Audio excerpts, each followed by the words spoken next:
Om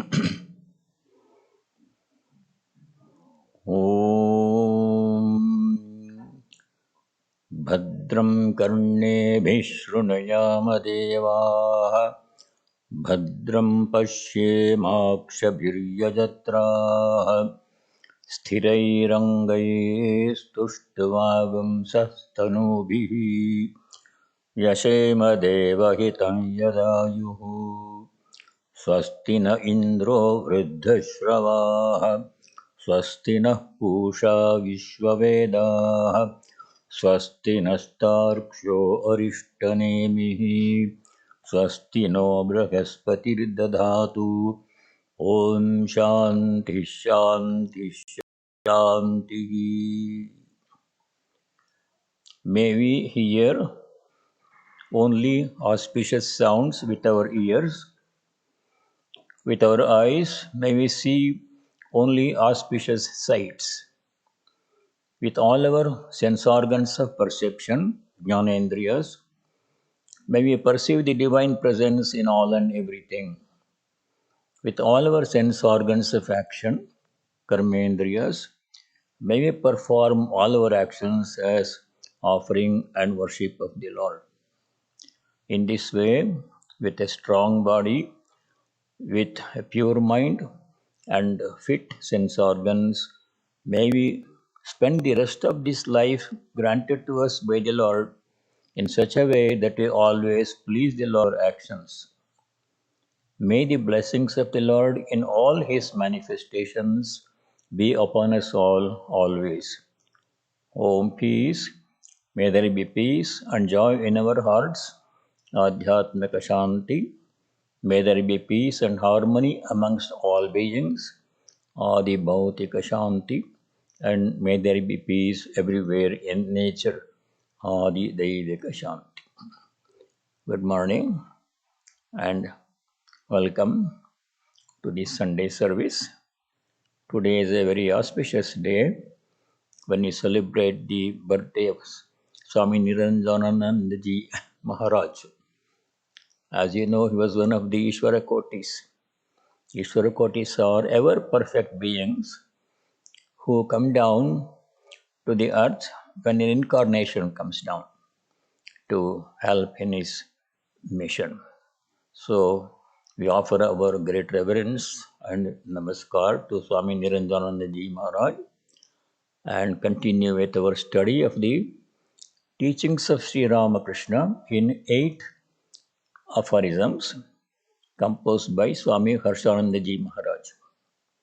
Last time we studied the first 2 of the 8 aphorisms. The first aphorism was Ishvaraha asti eva sa eva satyam. God does definitely exist. He alone is the truth. The second aphorism we studied last time was Tam drashtum tena saha alapam kartum cha sadhyam. It is possible to see God and even to carry on a conversation with God as we do converse with each other. Sri Ramakrishna demonstrated this almost on a daily basis. He could talk to the Divine Mother, converse with her at will any time. That we studied last time.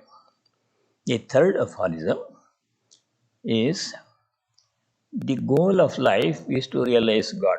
Goal of human life is to realize God.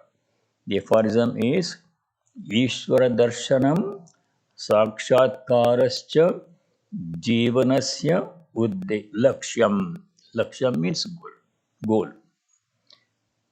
Ishvara darshanam, the vision of God, seeing God, sakshatkarascha, to realize God, experience God's presence within us, within everyone and everything, and eventually to experience oneness with the divine.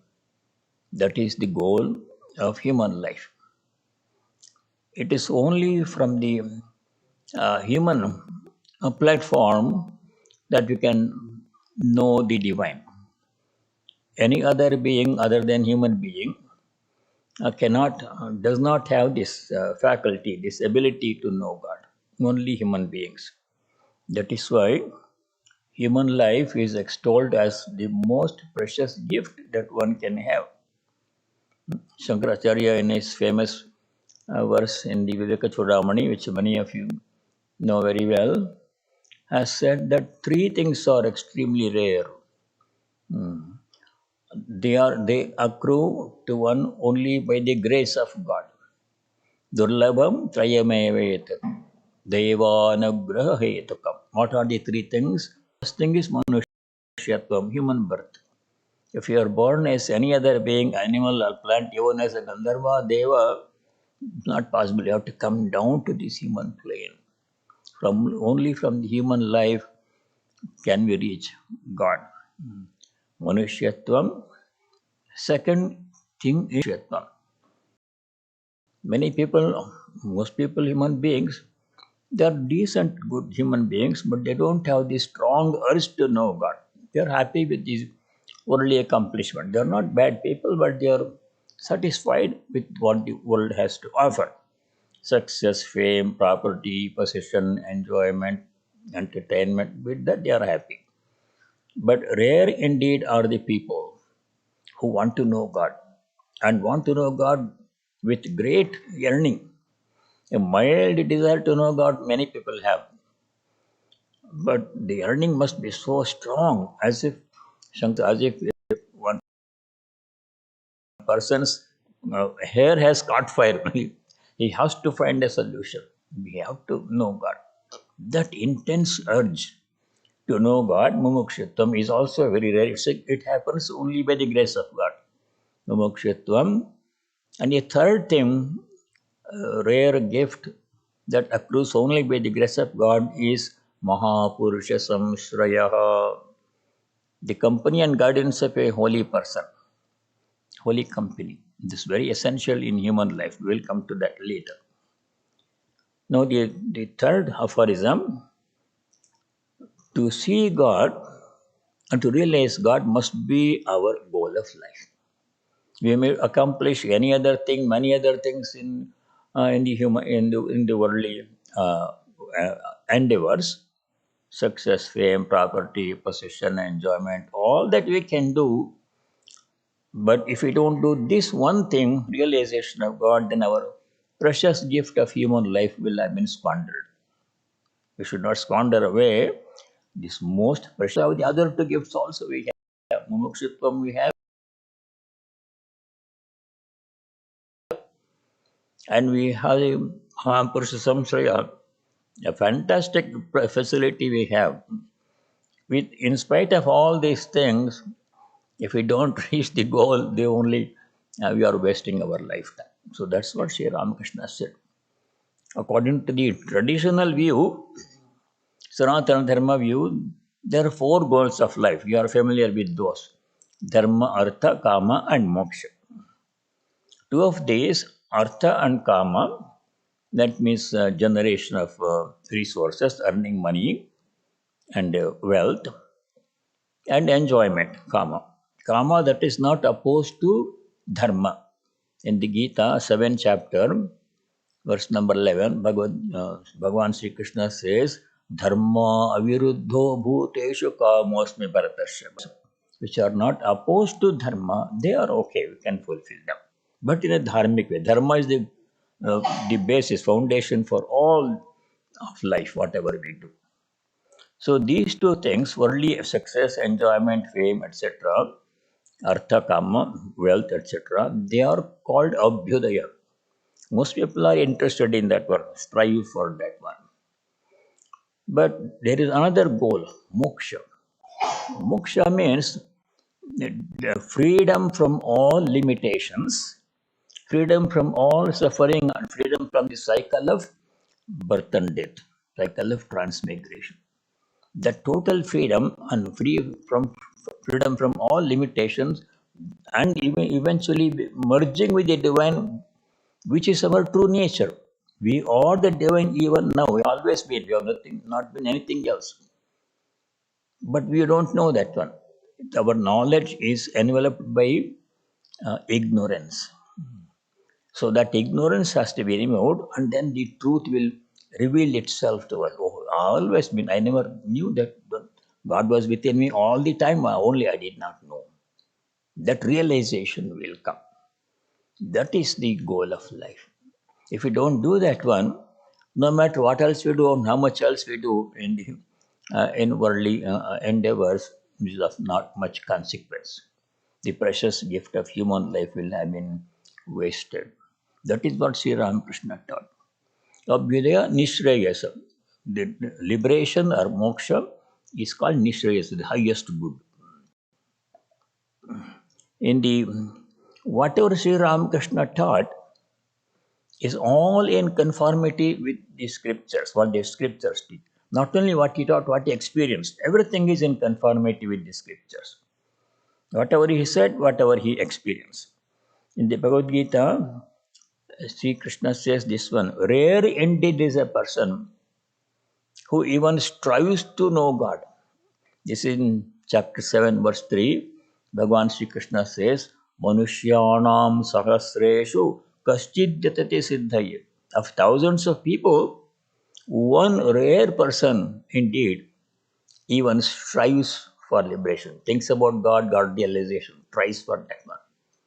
Yatatamapi siddhanam, of those few people who strive to realize God, kaschin mam veti tatvata, a rare person indeed is he or she who really experiences, knows me in truth, in reality. That is the rarity. That's what Sri Ramakrishna said. He said people shed jug full of tears for money, wife, children, and other things in life. But who sheds a tear for God?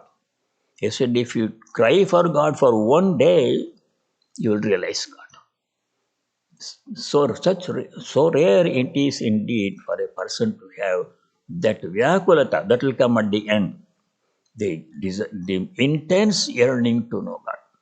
That must be there. Then, what else can be the goal of life? Worldly happiness cannot be the ultimate goal of life. It's what Sri Ramakrishna said. The goal of life is not to enjoy, make money, and enjoy. The goal of life is to know God. This is what in the Upanishads we read. In the Gita and the Upanishads we read.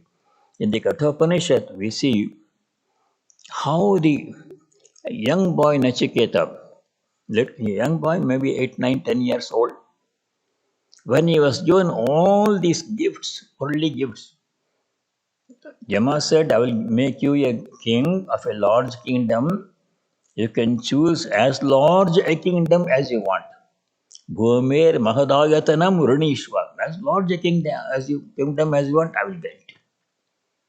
Queen, horses, chariots, music, dance, and money, treasury, and a long life to enjoy all these things.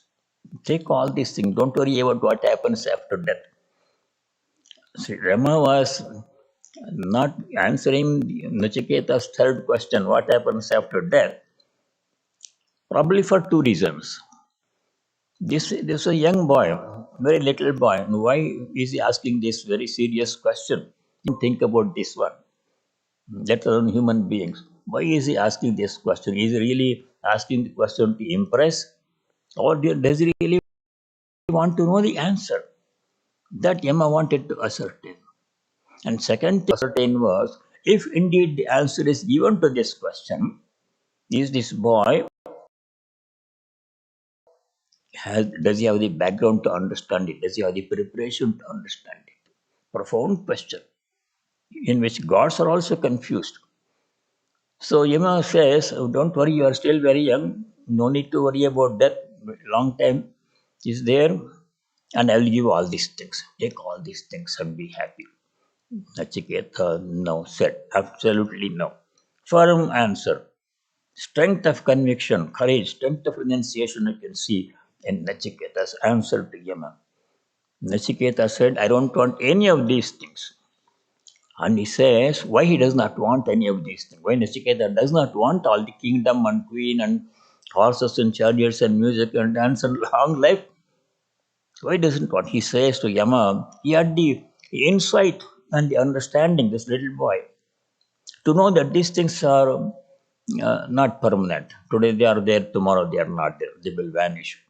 And when they leave, they only create this disillusionment and unhappiness. That he knew. So he says to Yama, O Lord, Yama, Shobhava Martyasya Yadantakaita.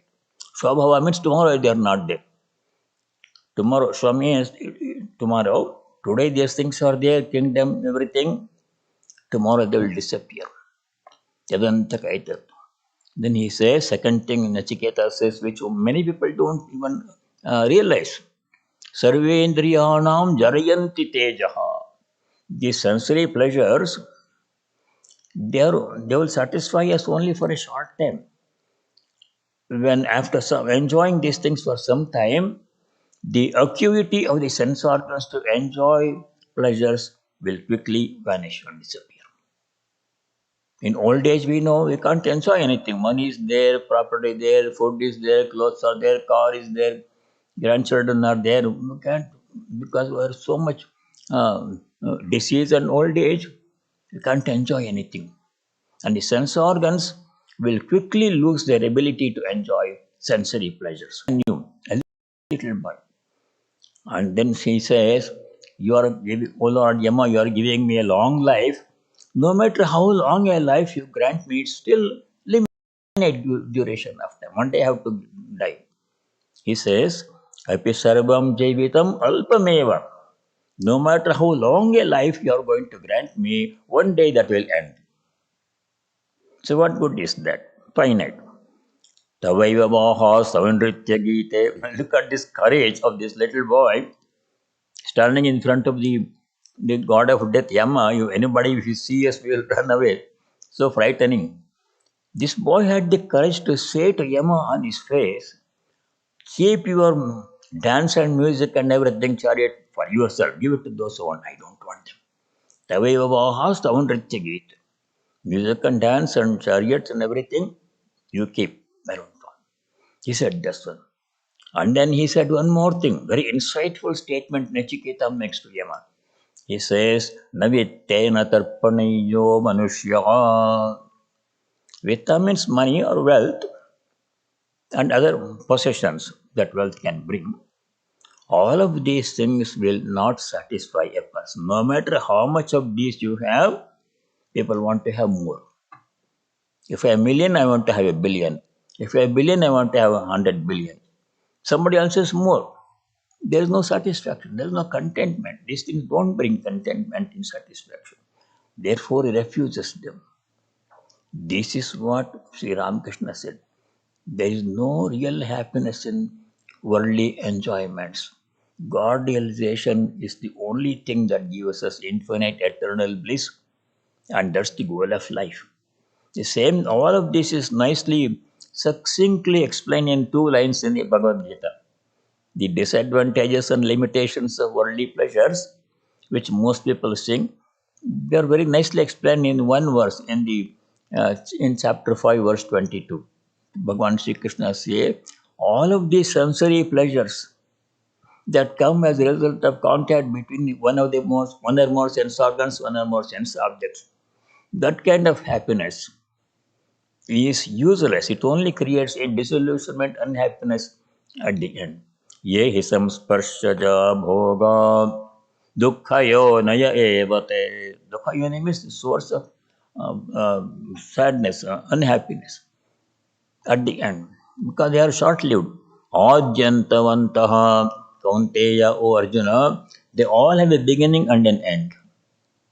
They have to come from outside objects. They are not intrinsic.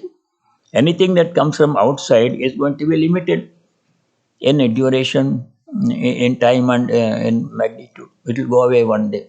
It's not intrinsic. What good is that kind of happiness? Therefore, a wise person, one who has wisdom and insight, does not take any delight in these things. Nateshu ramate buddha. That is what Sri Ramakrishna said. Again and again he said, what would this enjoyment of woman and gold? By woman and gold, Kamini Kansa, he meant all the worldly pleasures, sensory pleasures, everything. Wealth and enjoyment, etc. What good is that? It is today, tomorrow it will not be there. Instead, try to realize God. That was his teaching.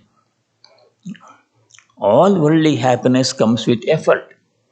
Upanishad says anything that comes with effort is going to be finite and limited, will go away. Because all effort is finite. No matter how hard long we work to achieve something, it's still finite. A finite effort cannot produce infinite happiness. It only produces finite outcome. So that is not something that we should strive for, waste our time over. Nasti akata kritena. This realization of the self or God realization is nothing that is not something that can be achieved by effort. Because that's our true nature. We have always been that. We have never been anything else. But only the ignorance has to be removed. And to remove the ignorance, we have to purify the mind. For that, effort is required. How to do those things, Sri Ramakrishna explained in detail. Chanting God's name, holy company, prayer in solitude, all those things he explained. All happiness coming from outside source is necessarily limited. The only true, everlasting, infinite happiness is intrinsic. It has always been with us and we are that. Nothing to be acquired anew. The self-witness is itself Ananda. The bliss of the self has always been with us. It is our true nature. We are that. It is covered by the impure mind, impurities of the mind, such as lust, anger, greed, jealousy. We are familiar with those things, anger, etc. In the Chandogya Upanishad, the sage Sanat Kumara explains the nature of true happiness.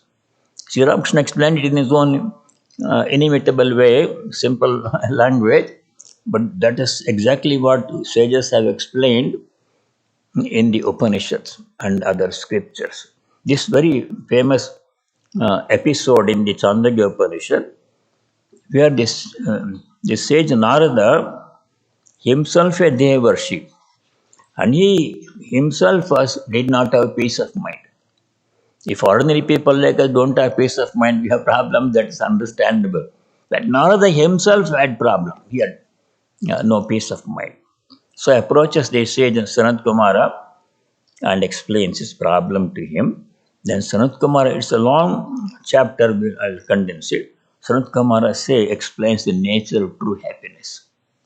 Worldly knowledge and all these things will not give true happiness. What is true happiness?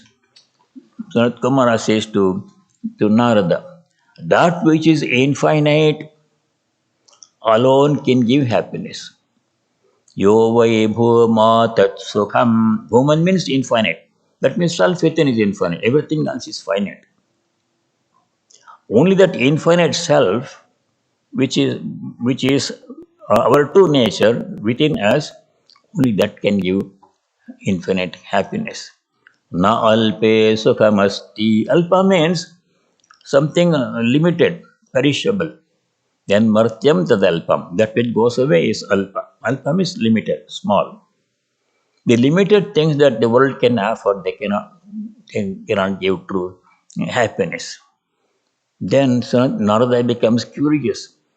If Bhuman is happiness, Bhumai Vasukam, then what is Bhuman? Narada says, Bhumanam Bhagava Vijignyasa. Please teach me what is the infinite. Narada asks. Then Sanat Kumara says, that state of awareness where you don't see anything else, you don't hear anything else, you can't think of anything else, there is nothing else besides you, the self.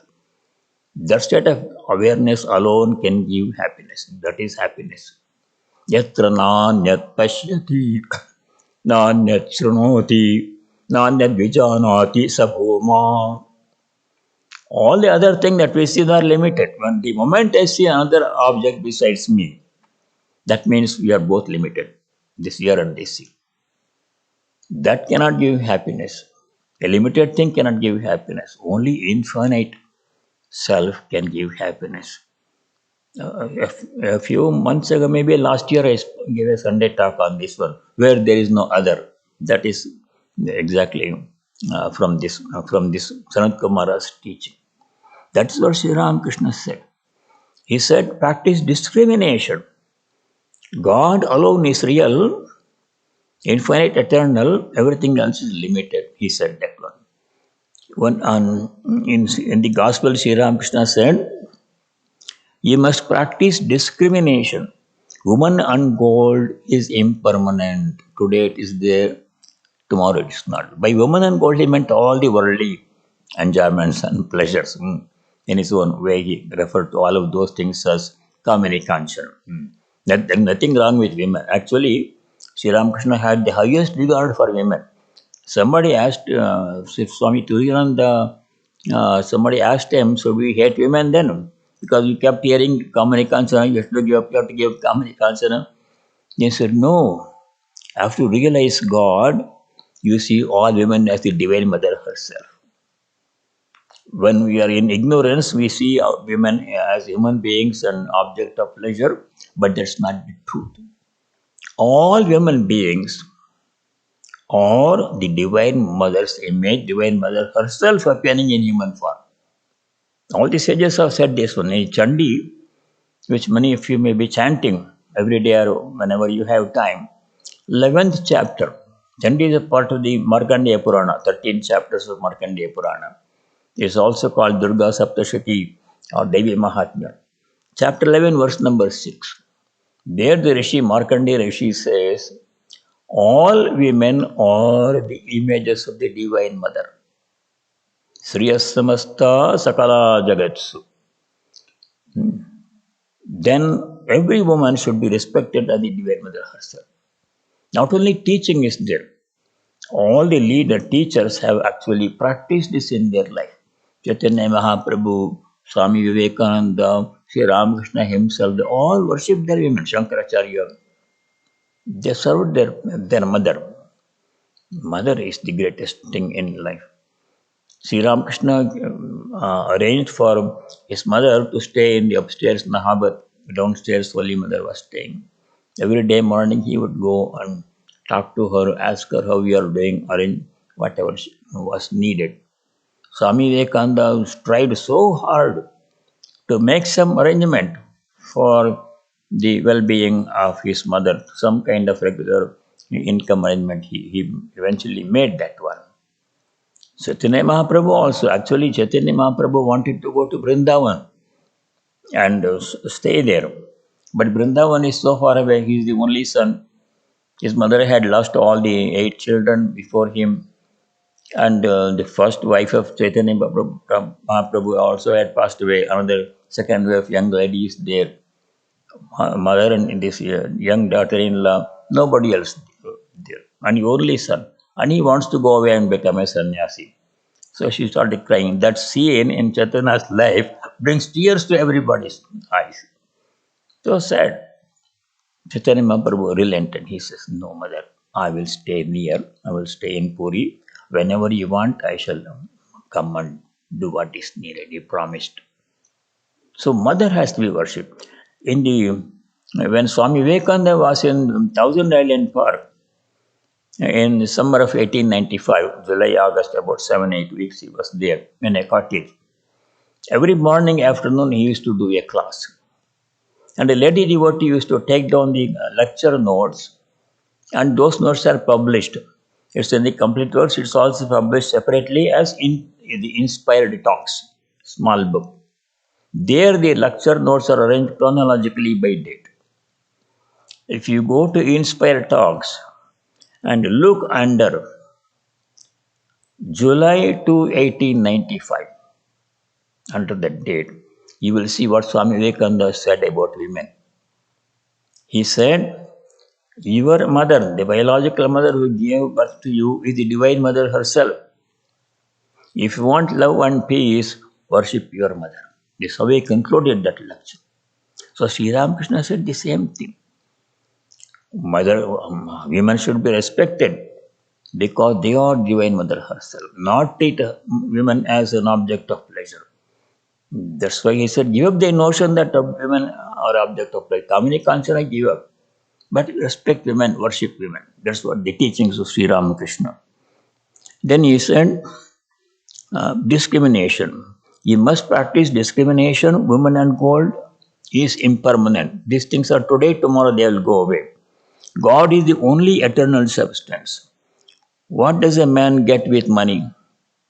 Money is not the goal of life. What does a man will get with money? Food, clothes, and a dwelling place. Nothing more. No matter how much money we have, these are the only three things we can actually use. We need a place to stay, some clothes to wear, and some food to eat. No matter how much more money we have, how can we use them? At a time, I can only wear one set of clothes. I can only sleep in one place, and we have to can eat only so much food. So that's all that money can bring. You cannot realize God with the help of money. Therefore, money can never be the goal of life. That is the process of discrimination, is what he taught. Echoing the teachings of Sri Ramakrishna, his disciples, Swami Vivekananda, Holy Mother, of course, and Swami Brahmarupananda, Swami Swahananda, they all said the same thing. Here's a passage Swamiji said. Swami Vivekananda said in many of his lectures that the goal of human life is freedom, attain freedom, freedom from all suffering, freedom from all limitations, freedom from the cycle of birth and death. In one lecture, he said, this I quote, happiness we see is what everyone is seeking for, but the majority seek it in things which are evanescent and not real. No happiness was ever found in the senses. There never was a person who found happiness in the senses or in the enjoyment of the sense objects. Happiness is only found in the spirit. Therefore, the highest utility for mankind is to find this happiness in the spirit. Spirit means the Atma, not in the matter. That is one. Enjoyment cannot be the goal of life. That is established. Second thing is, life in heaven cannot be the goal of life. Many people do some special rituals to go to heaven. Heaven is not a place where you can find permanent happiness. In the Bhagavad Gita, chapter 9, there are two verses where Bhagavan Sri Krishna says, I'll just read the translation. The knowers of the three Vedas, Travidya, those who studied the Karma Kanda portion of the Vedas, worshipping me, Bhagavan is speaking, worshipping me by yajna, performing Vedic rituals, drinking soma. At the end of Vedic rituals, they have to prepare some kind of a juice from various leaves, etc., roots, etc., and that they would drink, hoping that that will bring immortality and happiness, etc. And being purified by sin, pray for passage to heaven. Reaching the holy world of the Lord of the Devas, Indra, they enjoy in heaven the divine pleasures of the Devas. This from Gita slokas. Having enjoyed the vast heaven world, they enter the mortal world on the exhaustion of their merit. Thus, abiding by the injunction of the three Vedas, desiring sense objects, they repeatedly come and go. Gata gata. They come back to human life, do more rituals, gain some merit, go to heaven, enjoy there as long as the merit lasts, punya lasts. Then when is exhausted, come back to human life. This is what they do, ordinary people do. Going to heaven is like going on a cruise, vacation cruise. It is all fun and enjoyment for a short time. How long you enjoy the cruise depends on how much money you can spend. You can have just 2-3 days weekend cruise to Caribbean and all enjoyment, shopping in the various ports and all kinds of things are available there, no work. For how long? 3 days. After that, Sunday evening, you are brought back to the port where you got embarkation, then get off. Next batch of people are waiting there. That is heaven. If you spend more money, you can go on a week-long cruise or 2 weeks European cruise. More enjoyment, more pleasure, longer. But sooner or later, you have to come back and go to work next day, no matter how long the cruise is. That is not the goal of life. Going to heaven is a very temporary thing. There is nothing there. Swami Vivekananda explained the limitations of heavenly enjoyment in this one passage. Then he said, various heavens are spoken of in the Brahmana portions of the Vedas. But the philosophical teaching of the Upanishads gives up the idea of going to heaven. Happiness is not in this heaven or that heaven, it is in the soul. Places do not signify anything. So, heavenly enjoyment cannot be the goal of life. Money, pleasures cannot be the goal of life. Heavenly enjoyment cannot be the goal of life. Then, one more thing we have to exclude. Work and service cannot be the goal of life. They are the means but not the goal of life. This Sri Ramakrishna explained very clearly. Once a devotee asked Sri Ramakrishna, the English people always exhort us to be active. Isn't action the aim of life? Question. Sri Ramakrishna replied, the aim of life is the attainment of God. Work is only a preliminary step. It can never be the end. Even unselfish work is only a means, not an end.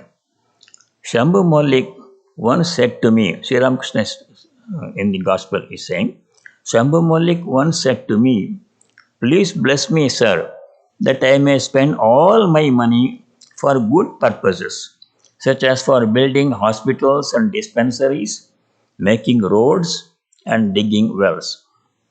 I said to him, Sri Ramakrishna said to him, it will be good if you can do these things in a spirit of detachment.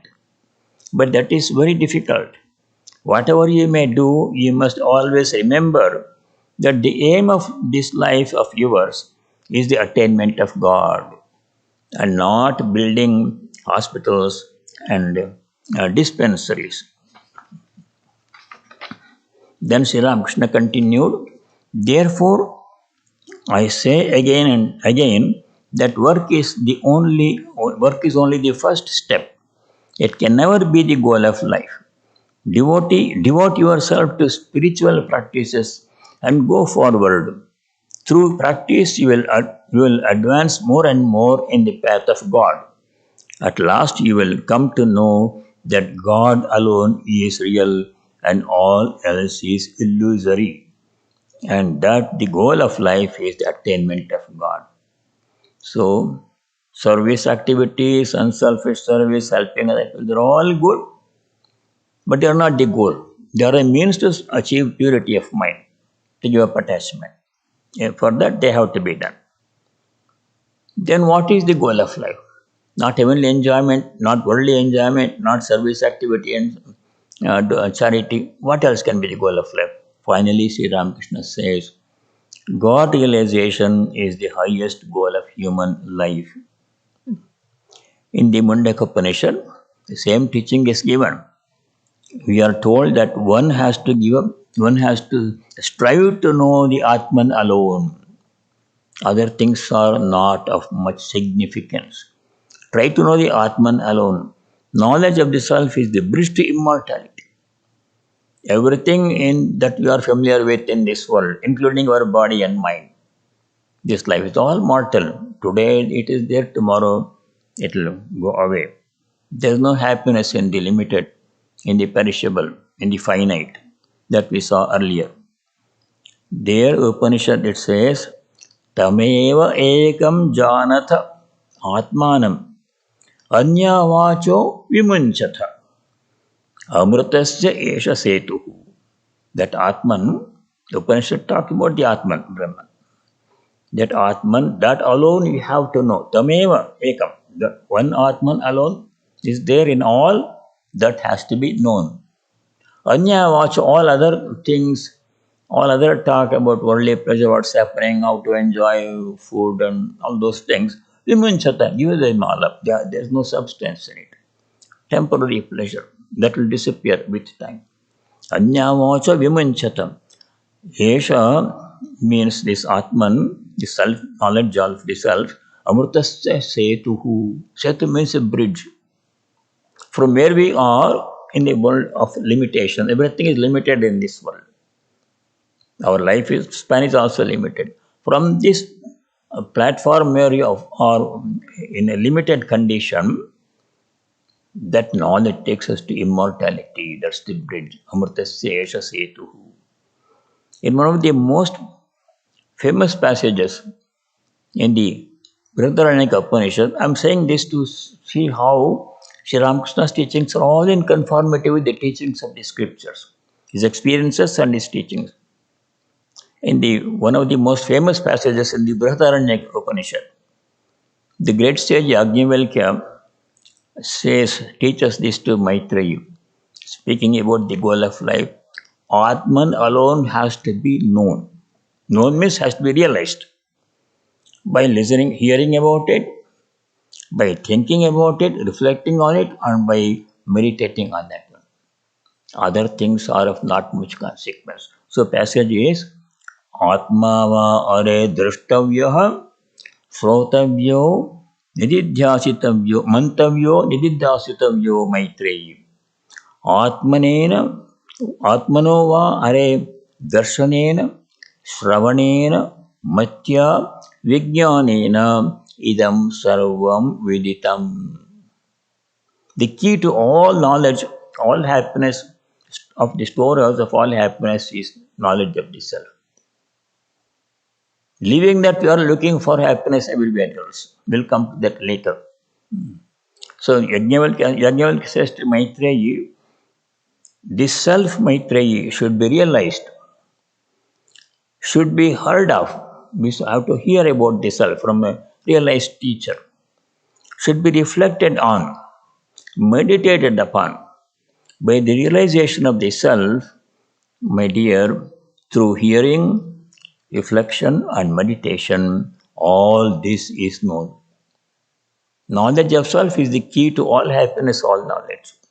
Otherwise, learning a little bit here, something there, some catching something here and there, a little bit pleasure, happiness, they are not of much consequence. That should be the goal of life.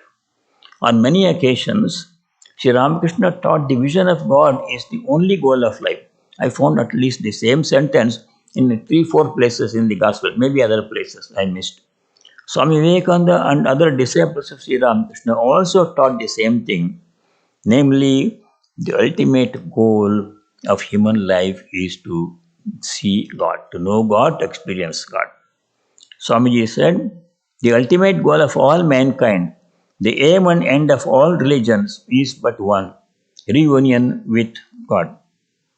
We are united, but we are not aware of that we are with God. That awareness has to be cultivated, has to be obtained. Reunion with God, or what amounts to the same with the divinity which is every man's true nature. Then he said, the goal of human life is to become a knower of Brahman. Swami Vivekananda said this one.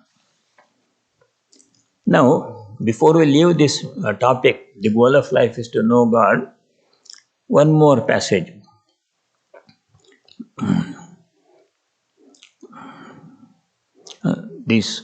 While commenting on a aphorism of Patanjali, this is Patanjali's Yoga Sutra, which some of you are studying with Swamiji, second chapter, Sutra number 25.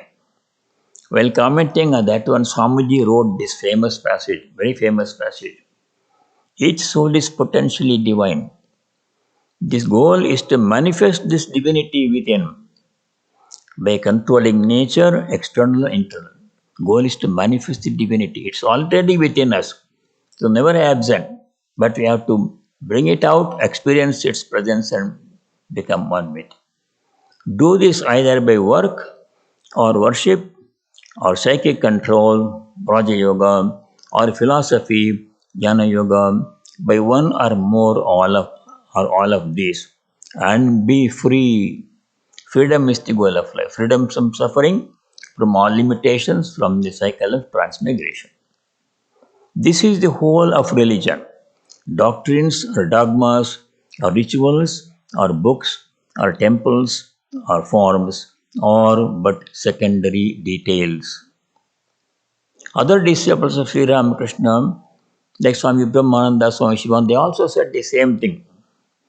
In the Eternal Companion, a very famous book on Swami life and teachings, Swami Brahmananda, Swami Brahman Raja Maharaj said, "Make God the be all and end all of your life."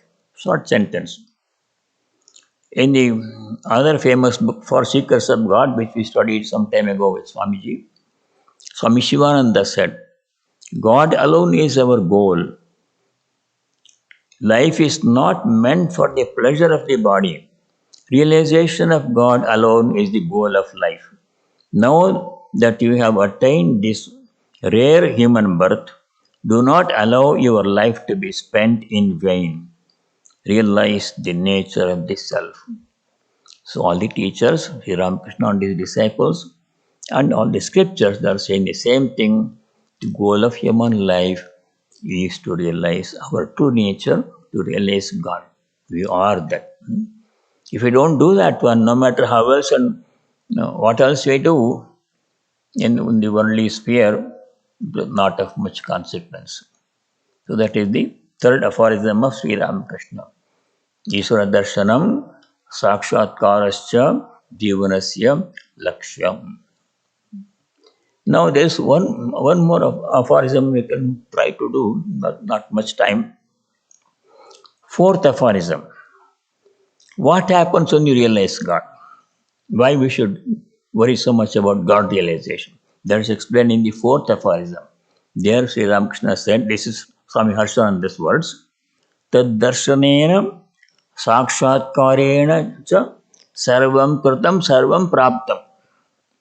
By seeing God, by realizing Him, everything is achieved, everything is gained.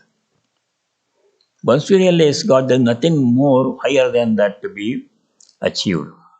That is the highest goal of human life. And then, again, this is same as what the Upanishads have said. In the Upanishad, we see this uh, famous teaching that realization of self is the greatest goal of life, that we saw before also. As we saw before, Sri Ramakrishna taught that God realization is the highest goal of human life.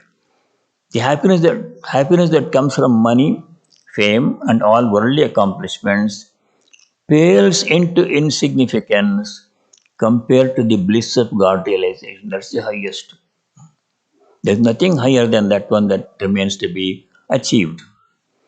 He experienced this highest bliss on a daily basis in Samadhi. Whatever he taught was based on his experience, not on reading the books, book knowledge, not on faith or anything.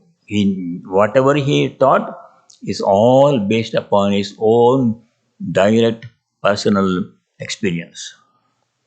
When the disciples asked him did he feel, what he experienced while he was in Samadhi, he could not explain in words. He would hold his hand like this and say, Divine Mother won't let me speak more. Because it cannot explain. Any experience, even ordinary experience, cannot be put in words. Then what to speak of the highest experience of God realization? How can you experience, for example, the joy that a young mother gets when she holds her first baby close to her chest like this? That joy cannot be replicated by any other experience. Only she knows. If we don't have experience, we can't know what it is.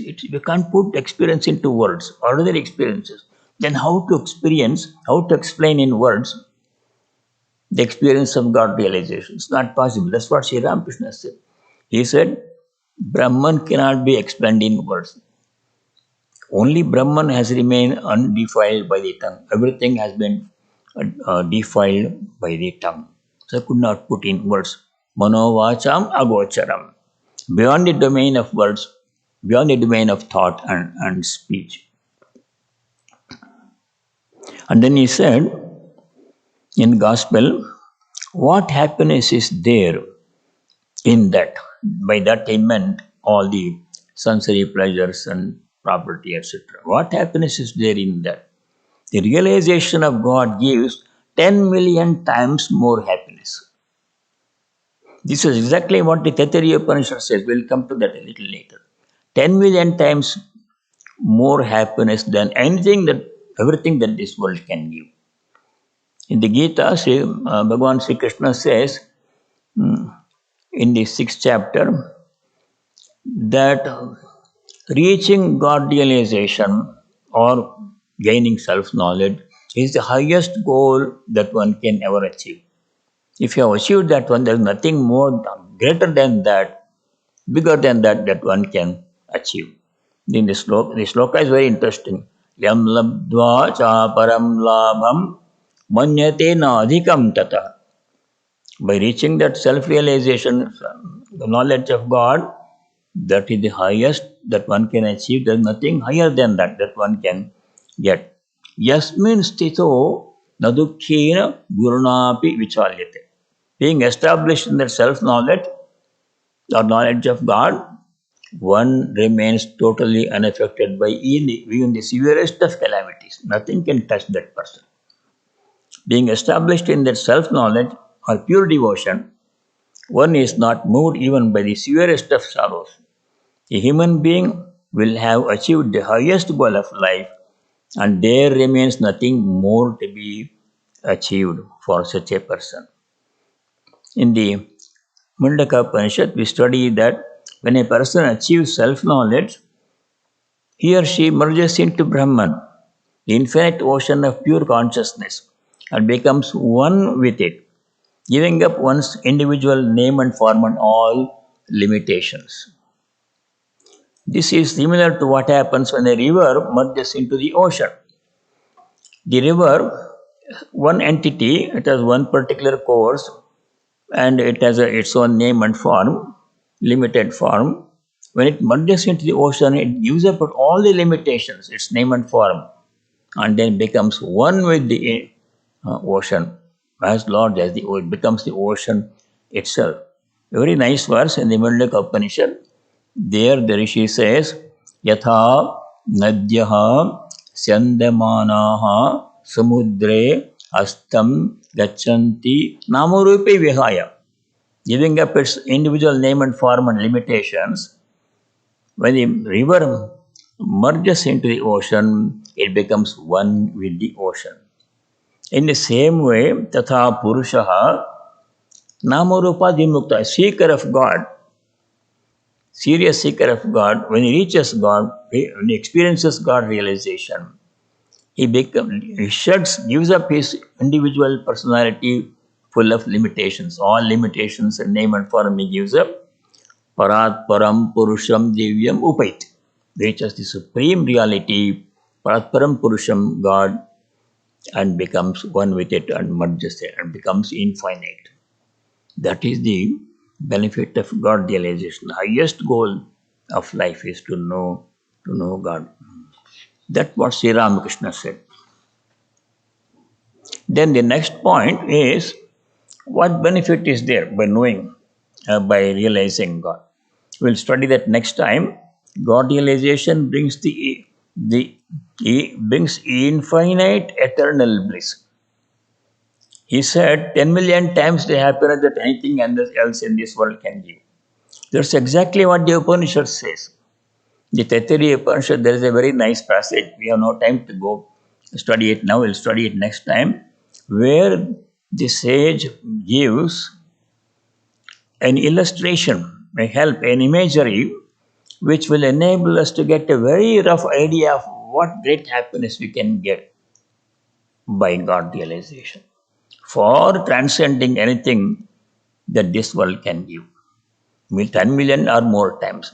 So we'll study that nice passage next time.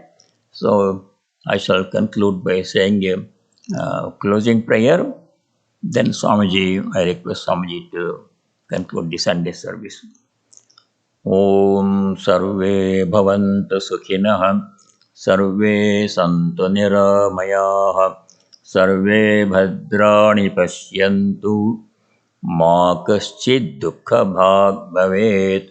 Om Shanti Shanti Shanti. Om, may all be happy, may all be free from afflictions, diseases and other problems. May all appreciate, understand, and practice what is noble and auspicious. May no one be subject to misery.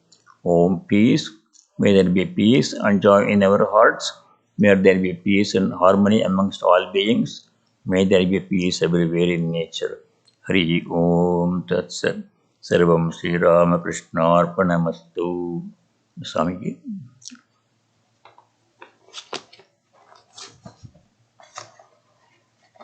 Thank you, Maharaj. Next Sunday, Swami Brahmarupananda will be speaking.